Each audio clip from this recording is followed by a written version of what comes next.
नमस्कार दोस्तों, आप सभी का स्वागत करता हूं अपने YouTube चैनल लेट्स डिस्कस में। दोस्तों आज है 8 अगस्त 2020। तो आज हम क्लास 9th का सामाजिक विज्ञान का समकालीन भारत बुक का चैप्टर फर्स्ट भारत आकार और स्थिति इसके बारे में पढ़ेंगे।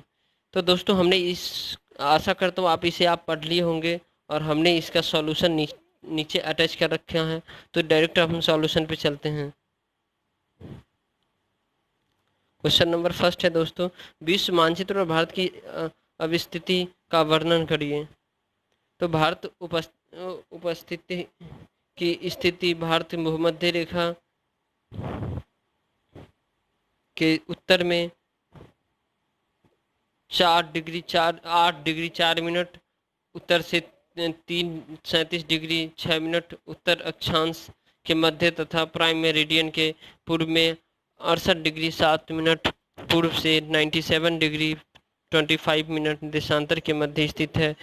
कर्क रेखा इसके मध्य से होकर गुजरती है। यह हिंद महासागर के शीर्ष पर स्थित है और उत्तर की ओर से यह हिमालय पर्वत श्रेणी से पूरी तरह से घिरा हुआ है। यह एशिया महाद्वीप का दक्षिण विस्तार है और यह पूर्व एशिया और पश्चिम विस्तार तक फैला है।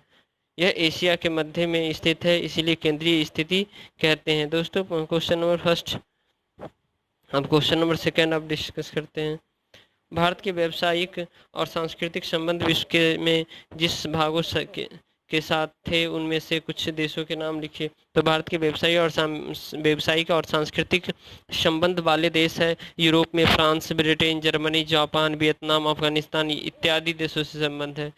क्वेश्चन नंबर थर्ड है दोस्तों, हिंद महासागर में केंद्रीय स्थिति से भारत को किस प्रकार लाभ प्राप्त हुआ, विस्तार पूर्वक लिखिए। तो हिंद महासागर में भारत के केंद्रीय स्थिति से तीन ओर से समुद्र से घिरे होने के कारण भारत को दोनों पूर्वी और पश्चिमी दिशाओं में व्यापार करने का रास्ता खुल गया और वहां से व्यापार कर सकते हैं। केंद्रीय स्थिति के कारण हिंद महासागर में भारतीय नरेशों ने न केवल अपनी आर्थिक स्थिति को सुदृढ़ किया था बल्कि अपने म्यांमार, इंडोनेशिया इत्यादि देशों में अपनी बस्ती बनाई। थर्ड पॉइंट है दोस्तों, पश्चिम से पूर्व और पूर्व से पश्चिम जाने वाली सभी जहाज को भारत की किसी बंदरगाह से होकर जाना पड़ता था, इसीलिए भारत को का व्यापार बढ़ा। और फोर्थ है दोस्तों, फोर्थ पॉइंट, यदि भारत के तीनों ओर समुद्र से न होता घिरा होता तो उसकी स्वतंत्रता और स्वच्छंदता पर अवश्य ही कई अंकुश लगा जाते और ऐसा नहीं हो पाया। इस प्रकार हिंद महासागर का केंद्रीय स्थिति से भारत को लाभ होता है। दोस्तों क्वेश्चन नंबर फोर्थ है, आधुनिक भारत में वायु मार्गों के प्रयोग से ने पूरे विश्व के साथ भारत के संबंध को किस प्रकार प्रभावित किया। तो आधुनिक समय से वायु मार्गों के प्रयोग ने यूरोपीय देशों व अमेरिका समेत विश्व के अनेक देशों का देश ऑस्ट्रेलिया से व पूर्व एशियाई देशों में जाने के लिए भारतीय वायु मार्ग का प्रयोग किया करते हैं, जिससे आधुनिक समय में भारतीय वायु से व्यावसायिक और सांस्कृतिक संबंध इन देशों के साथ और भी ज़्यादा मजबूत हुए हैं। क्वेश्चन नंबर 5 है दोस्तों, मानचित्र की सहायता से बताइए कि किस समुद्री तट मार्ग के द्वारा मिस्र से ऑस्ट्रेलिया जाने के कारण से में भारतीय तट किस प्रकार लाभ की स्थिति में होता है।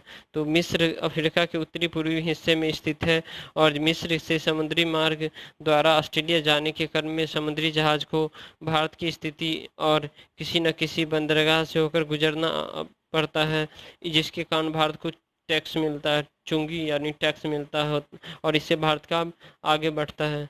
तो थैंक यू दोस्तों, अगर आपको यह वीडियो पसंद आए तो लाइक कीजिए, शेयर कीजिए और सब्सक्राइब कीजिए। Thank you.